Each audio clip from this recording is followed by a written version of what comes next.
प्यारे बच्चों, क्लास 6 की साइंस की क्लास में आप सभी का एक बार फिर से स्वागत है बच्चों। और हम पढ़ रहे थे चैप्टर नंबर 10 स्वास्थ्य एवं स्वच्छता। इसमें हम लोगों ने पहले की वीडियो क्लासेस में पढ़ लिया है कि व्यक्तिगत स्वच्छता क्या होती है और सार्वजनिक या सामाजिक स्वच्छता के क्या मायने हैं और हम किस तरीके से अपने परिवेश को, अपने आसपास के वातावरण को स्वच्छ रख सकते हैं और एक जिम्मेदार नागरिक का रोल कर सकते हैं। बच्चों, हम लोगों ने ये भी जान लिया है कि जो हमें गीला कचरा है उसे डालने के लिए हमें हरे कलर की डस्टबिन का प्रयोग करना है और जो सूखा कचरा है उसे हम नीले कलर की डस्टबिन में फेंकेंगे।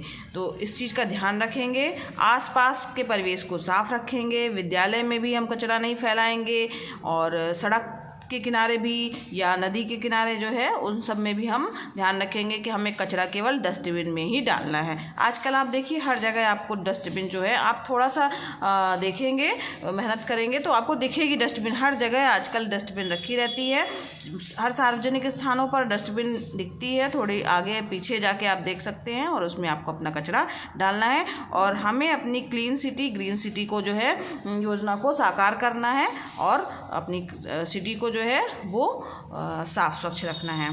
साथ ही बच्चों, पहले की वीडियो क्लासेस में हम लोगों ने कंपोस्ट खाद के भी बारे में पढ़ा कि हम उसको किस तरीके से बना सकते हैं। इसके अलावा बच्चों, हम कुछ और प्रयास करके भी अपने परिवेश को स्वच्छ बना सकते हैं। अब उसके लिए बच्चों, पेट्रोल डीजल से चलने वाले जो वाहन हैं उनका हम कम से कम अगर प्रयोग करें तो वायु में कार्बन डाइऑक्साइड की गैस की जो मात्रा है वो कम होगी धीरे धीरे, क्योंकि हम कम प्रयोग करेंगे तो जो वाहनों से निकलने के कारण जो पोल्यूशन होता है और कार्बन डाइऑक्साइड निकलती है वो जो है उसको हम रोक सकते हैं।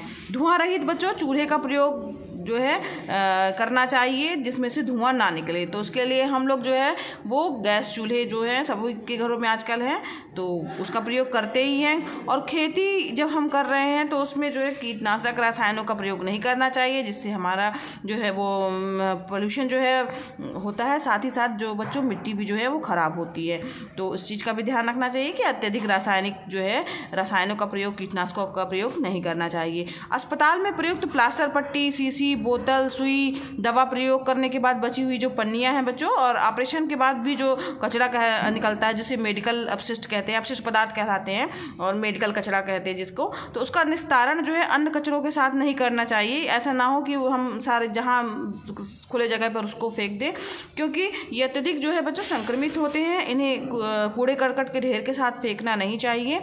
कुछ लोग इसको ऐसे ही फेंक देते हैं, नालियों में डाल देते हैं। तो उससे क्या होगा, अगर ऐसा करेंगे बच्चों तो नालियों का जो पानी सिंचाई के लिए जो है जाएगा, पानी में मिल जाएगा और सिंचाई करने से जो कचरे में मिले हानिकारक रसायन है, फसल है, सब्जियां हैं ना, उन सब में प्रवेश कर जाएगा।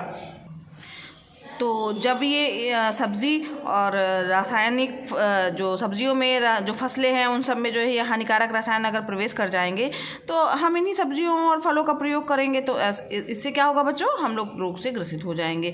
तो इसके कारण जो है वो हमारी सरकार ने, उत्तर प्रदेश सरकार ने सार्वजनिक और निजी अस्पतालों में मेडिकल कचरे के जलाने के लिए अलग से भट्टी लगाने के लिए जो है उसको अनिवार्य किया हुआ है कि वहाँ पर उसी में ही आपको वो मेडिकल कचरा डालना है। ठीक है।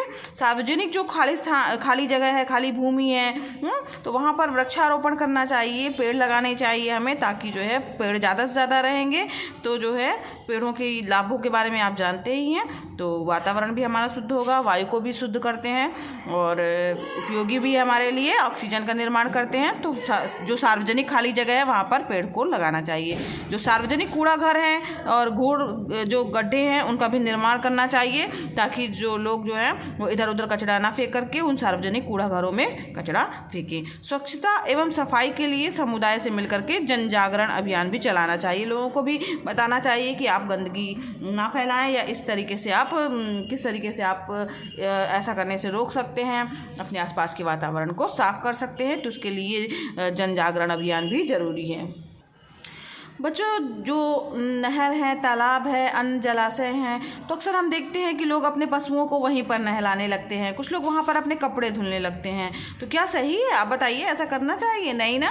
तो आपने जो पशु हैं उनको तालाबों, नहरों के किनारे जो है वो नहलाना नहीं चाहिए, क्योंकि उनकी जो नहलाने के बाद जो गंदा पानी है वो सब उसी में मिल जाता है और नहर, तालाब और जलाशय के पानी को गंदा करता है। ना ही वहाँ पर अब हमें कपड़े धुलने चाहिए, ठीक है। और हैंड पंप जो होते हैं आपके घरों के आसपास लगे होंगे, तो उसके आसपास गंदगी भी नहीं फैलानी चाहिए। अगर हम उसके आसपास गंदगी फैलाएंगे, पानी वहाँ ज़्यादा भरा रहेगा, तब क्या होगा, उसमें मच्छर पनपने लगेंगे और मच्छरों के काटने से बहुत बीमारियाँ जो हैं वो जन्म लेती हैं। जैसे मलेरिया हो गया, डेंगू हो जाता है मच्छर के काटने से, चिकनगुनिया हो जाता है।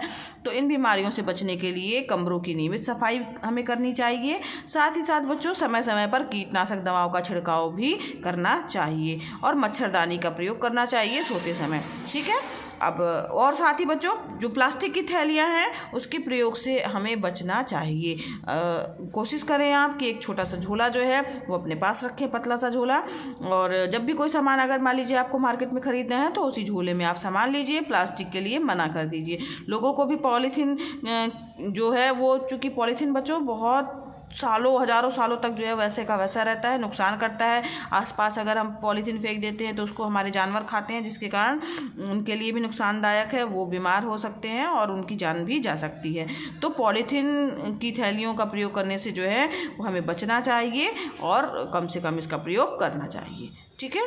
तो स्वच्छता एवं सफाई का महत्व, इसके बारे में अब हम चर्चा कर लेते हैं। बच्चों, हम अच्छे स्वास्थ्य के लिए जो है वो हमें अच्छा पोषण तो चाहिए ही, संतुलित भोजन तो चाहिए ही, साथ ही साथ स्वच्छता भी जो है हमारे लिए आवश्यक है। जिस प्रकार से पोषण के अभाव में हम स्वस्थ नहीं रह सकते हैं, उसी प्रकार से बच्चों स्वच्छता के अभाव में भी हमारा शरीर स्वस्थ नहीं रह सकता है। दूषित जल, गंदा वातावरण जो है वो, उसमें हमें अनेक जो है हानिकारक जीव जंतु, मक्खी, मच्छर, खटमल, चूहे, सूक्ष्म जीव जैसे जीवाणु जो है वो सब, विषाणु, ये सब पनपते हैं और इसके बाद फिर वो हमें हमारे शरीर में नुकसान पहुंचाते हैं और जिससे हमारा शरीर रोगों से ग्रसित हो जाता है। हमें बहुत सारी बीमारियां हो जाती हैं, मलेरिया, फाइलेरिया, पीलिया, हैजा, डायरिया, दस्त, प्लेग, इस ऐसी बीमारियां हैं बच्चों जो स्वच्छता के अभाव के कारण या गंदगी के कारण होती है। और मक्खी, मच्छर, खटमल, इन सब, चूहे, इन सभी के कारण जो है, जीवाणु, विषाणु आदि के कारण जो है वो फैलती है। तो हमें आसपास जो है स्वच्छता एवं सफाई का ध्यान रखना चाहिए। साथ ही बच्चों, और शरीर को भी अपने साफ रखना चाहिए। शारीरिक स्वच्छता भी जरूरी है ताकि हम उन कीटाणुओं के संक्रमण से बच सकें। गंदे हाथ अगर होंगे बच्चों, तो अगर हम खाना खाते हैं तो उससे कीटाणु हमारे शरीर के अंदर पहुंच जाएंगे और हम क्या हो जाएंगे, बीमार हो जाएंगे। तो इसके लिए जो है हाथों को भी अपने स्वच्छ रखना चाहिए। थोड़ी थोड़ी देर में बच्चों हाथ धोते रहना चाहिए। तो इन बीमारियों के कारण हमारा स्वास्थ्य जो है वो प्रभावित होता है। अगर हम स्वस्थ ही नहीं रहेंगे तो हमारा किसी और काम में भी मन नहीं लगेगा। तो इसके लिए हमें व्यक्तिगत स्वच्छता पर ध्यान देना चाहिए और अपने आसपास के वातावरण को भी हमें स्वच्छ रखना चाहिए, ठीक है। अब बच्चों, हम चर्चा करते हैं कि शौचालय का प्रयोग क्यों करना चाहिए और उसका क्या महत्व है। बहुत सारे बच्चे जो है इसके लिए अभियान भी चलाया जा रहा है और पहले लोग क्या करते थे, खुले में चले जाते थे शौच के लिए।